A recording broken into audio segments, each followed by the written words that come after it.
সহজে প্রবেশ করো, তুমি কতগুলি আমল করলে সহজে জান্নাতে প্রবেশ করা যাবে।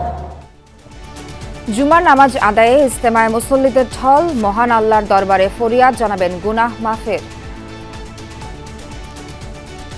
ইজতিমা হচ্ছে এতে মানুষ আল্লাহর রহমতে খুব খুশি। যে একটা ভয় ছিল মানুষের মধ্যে যে এখানে হয়তো বা কোনো কিছু হবে, আলহামদুলিল্লাহ সেই ধরনের কোনো সংঘাত ঘটেনি। বিগত বছরের নাই এবছর অত্যন্ত সুন্দরভাবে আমাদের আয়োজন।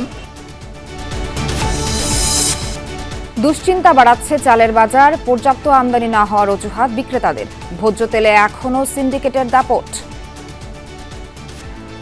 সিজনে আশাবাদী ছিলাম যে চালের দাম কমবো, কিন্তু সেটাও না হয়ে উল্টো দিকে বেড়ে চলছে। প্রত্যেক দোকানে তেল নিয়ে সিন্ডিকেট আছে।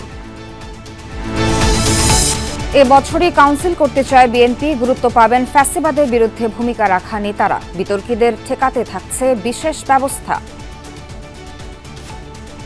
আগামী 2 মাসের মধ্যে মেয়াদ উত্তীর্ণ যেগুলো হয়ে গেছে সকল কমিটি করার নির্দেশ দিয়েছে। দেশে কোনো গণতান্ত্রিক পরিবেশই ছিল না।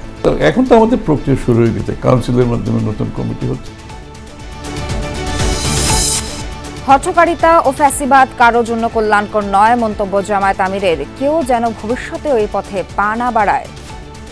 জুলুমের মহাপর্বত আমাদের ঘাড়ে চাপিয়ে দেওয়া হয়েছে। আমি দোয়া করি এরকম পরিস্থিতি জাতির আরেকজন নাগরিকের জীবনে যেন আর ফিরে না আসে। হেড কোচের বিরুদ্ধে নারী ফুটবলারদের অভিযোগ খতিয়ে দেখতে বাফুফের তদন্ত কমিটি। দ্রুত সুরাহা করার আশ্বাস সভাপতির।